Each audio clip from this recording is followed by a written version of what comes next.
നമ്മുടെ oral hygiene അഥവാ നമ്മുടെ വായയുടെ ശുചിത്വം കാത്തു സൂക്ഷിക്കാൻ വേണ്ടിയിട്ട് നമ്മൾ കുറേ കാര്യങ്ങൾ നമ്മുടെ ലൈഫിൽ ഡെയിലി ലൈഫിൽ ചെയ്യേണ്ടതായിട്ടുണ്ട്. പല ആളുകളും അത് ചെയ്യാത്തത് കൊണ്ടാണ് നമുക്ക് ഒരുപാട് പ്രശ്നങ്ങൾ, പല്ലിന് കേടുണ്ടാവുക, പല്ലില് അല്ലെങ്കിൽ വേറെന്തെങ്കിലും വായ്ക്ക് അസുഖം ഉണ്ടാവുകയൊക്കെ ചെയ്യുന്നത്.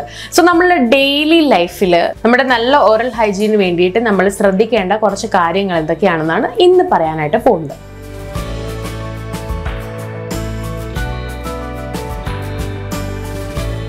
പ്രധാനമായിട്ടും ചെയ്യേണ്ട കാര്യം പല്ല് തേക്കുക എന്നുള്ളതാണ്. ഒരുപാട് കട്ടിയുള്ള പല്ലുകളുള്ള ബ്രഷ് യൂസ് ചെയ്തിട്ടോ അല്ലെങ്കിൽ ഒട്ടും കട്ടിയില്ലാതെ വളരെ സോഫ്റ്റ് ആയിട്ടുള്ള പല്ലുകളുള്ള ബ്രഷ് യൂസ് ചെയ്തിട്ടോ അല്ല ബ്രഷ് ചെയ്യേണ്ടത്.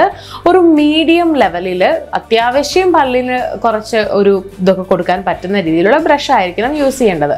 ഈ ബ്രഷ് യൂസ് ചെയ്ത് 2 നേരം നമ്മൾ പല്ല് തേക്കേണ്ടിയിരിക്കുന്നു, പ്രത്യേകിച്ച് രാവിലെയും രാത്രിയിലും.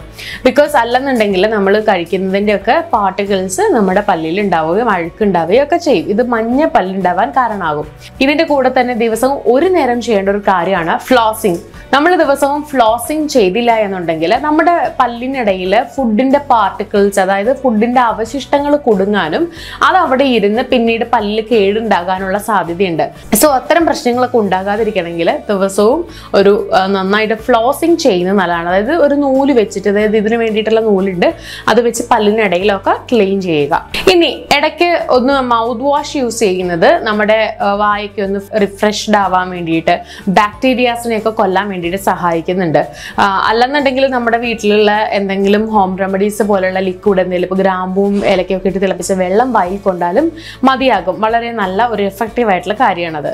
ഇനി നല്ല രീതിയിൽ വെള്ളം കുടിക്കണം. നല്ല രീതിയിൽ വെള്ളം കുടിച്ചില്ലെങ്കിൽ വായ്നാറ്റം പോലുള്ള പ്രശ്നങ്ങൾ ഉണ്ടാകാനും അതുപോലെ തന്നെ നമ്മുടെ മൗത്ത് ഭയങ്കരമായിട്ട് ഡ്രൈ ആകാനും കാരണമാകും. സോ അതുകൊണ്ട് ഒരുപാട് വെള്ളം കുടിക്കുക, മസ്റ്റായിട്ട് കുടിക്കേണ്ട കാര്യമാണ്. ഇത് മാത്രമല്ല, നമ്മൾ ഒരുപാട് ഷുഗറി ആയിട്ടുള്ള ഫുഡ് ഐറ്റംസ്, അതായത് ഒരുപാട് മധുരമുള്ള ഫുഡ് ഐറ്റംസ് ഒക്കെ പരമാവധി കുറയ്ക്കുക.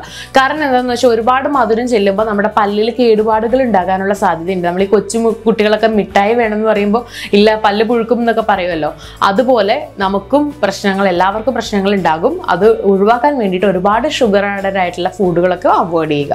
പിന്നെ നമ്മൾ 6 മന്ത് കൂടുമ്പോഴോ അല്ലെങ്കിൽ ആ ഒരു ഗ്യാപ്പിൽ കൃത്യമായിട്ടുള്ള ഒരു ഇടവേളയിൽ നമ്മുടെ ഡെന്റിസ്റ്റിനെ ഒന്ന് കാണുന്നത് നല്ലതാണ്. ബിക്കോസ് നമ്മുടെ പല്ലിന് എന്തെങ്കിലും പ്രശ്നമുണ്ടോ അല്ലെങ്കിൽ എന്തെങ്കിലും വരാൻ സാധ്യതയുണ്ടോ എന്നൊക്കെ അറിയുന്നത് വളരെ നല്ലതാണ്. ഇതുകൂടാതെ തന്നെ ടൊബാക്കോ അല്ലെങ്കിൽ മറ്റ് വായിലിടുന്ന എന്തെങ്കിലും ഒക്കെ യൂസ് ചെയ്യുന്ന ആളുകളാണെന്നുണ്ടെങ്കിൽ അത് ഒഴിവാക്കുന്നത് തന്നെയാണ് നമ്മുടെ ആയുസ്സിനും നമ്മുടെ ആരോഗ്യത്തിനും നമ്മുടെ വായുടെ ആരോഗ്യത്തിനും ഒക്കെ നല്ലത്. അപ്പോൾ അത്തരത്തിലുള്ള കാര്യങ്ങൾ യൂസ് ചെയ്തിട്ടുണ്ടെങ്കിൽ വായിൽ അതിൻ്റെ സ്മെല്ലുണ്ടാവുക മാത്രമല്ല, നമുക്ക് പലതരത്തിലുള്ള അസുഖങ്ങൾ ഉണ്ടാകാനുള്ള സാധ്യതയുണ്ട്. നല്ലൊരു ബാലൻസ്ഡ് ഡയറ്റ് ആയിരിക്കണം. നമ്മൾ ഫുഡ് കഴിക്കുന്നതിൻ്റെ ഇമ്പാക്റ്റ് ഒക്കെ നമ്മുടെ വായിലൂടെയും വരാൻ ചാൻസ് ഉണ്ട്.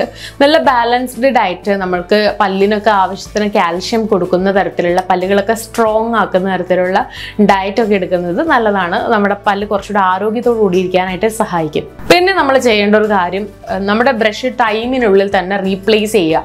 അതായത് ചില ആളുകളൊക്കെ ഭയങ്കരമായിട്ട് ഒരു 6-7 മാസമൊക്കെ വേണമെങ്കിൽ ഒരു ബ്രഷ് തന്നെ യൂസ് ചെയ്യും, അല്ലെങ്കിൽ 1 വർഷമൊക്കെ ഒരു ബ്രഷ് തന്നെ യൂസ് ചെയ്യും. അങ്ങനെ കണ്ടിന്യൂസ് ആയിട്ട് ബ്രഷ് യൂസ് ചെയ്യുന്നത് നമ്മുടെ പല്ലിന് തന്നെ ഡാമേജ് ഉണ്ടാകും. അതുകൊണ്ട് കൃത്യമായ ഇടവേളകളിൽ ബ്രഷ് മാറ്റി യൂസ് ചെയ്യാനായിട്ട് ശ്രദ്ധിക്കണം. ഇന്ന് ഞാൻ പറഞ്ഞിട്ടുണ്ടായിരുന്ന കാര്യം എന്താണെന്ന് വെച്ചിട്ടുണ്ടെങ്കിൽ, നമ്മുടെ മൗത്തിൻ്റെ, നമ്മുടെ വായുടെ ഹൈജീൻ നമ്മൾ കാത്തു സൂക്ഷിക്കാനായിട്ട്, നല്ല രീതിയിൽ വൃത്തിയോടുകൂടി ഇരിക്കാൻ വേണ്ടിയിട്ട് നമ്മൾ എന്തെല്ലാം കാര്യങ്ങളാണ് ശ്രദ്ധിക്കേണ്ടത് എന്നാണ്.